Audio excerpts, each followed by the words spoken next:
flippers, good job. They also have these long hind flippers, can you show them off? Nice job. That they can rotate under their body, so they're very agile both in and out of the water. These guys both typically will be on rocky terrains and beaches, so they can be able to move around easily on those by rotating those flippers up and underneath their body. They can even support their body weight. Can you show them how you can climb up there? Nice job. So it makes them very agile. Now it makes them different than our harbor seals and really any other types of seals is again how they move around. So harbor seals don't have that ability to walk. So when they move, they just sort of have to, can you show them one more time? Slug around on their belly. So they look pretty funny. But it's a very easy way to tell the difference between the two groupings of seals by just seeing how they move around.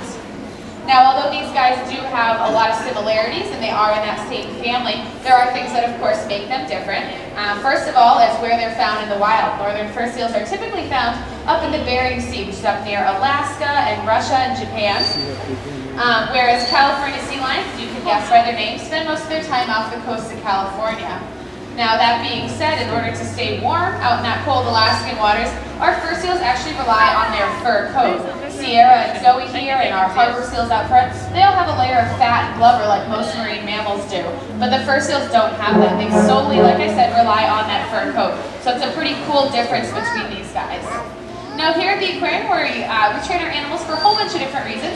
We train them so that we can teach them to be able to participate in their health care, be able to actively participate so that we can keep them as physically healthy as possible. We also do a lot of active behaviors, like you just saw Patty and Zoe working on some porpoising. This is something you would typically see these animals do out in the wild.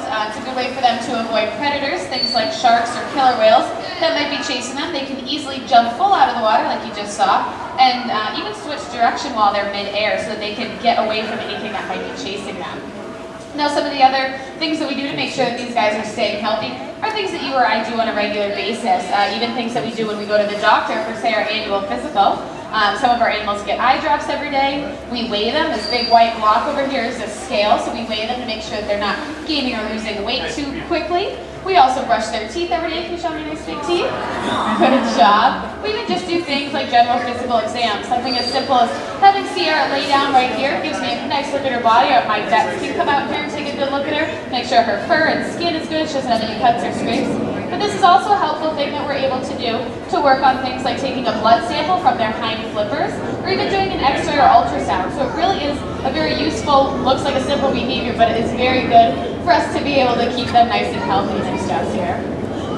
Now, some of the other stuff that we're able to train our animals is just to keep them mentally healthy. Besides being physically healthy, we want these guys to have a nice varied routine throughout their day so they're not always working on the same things.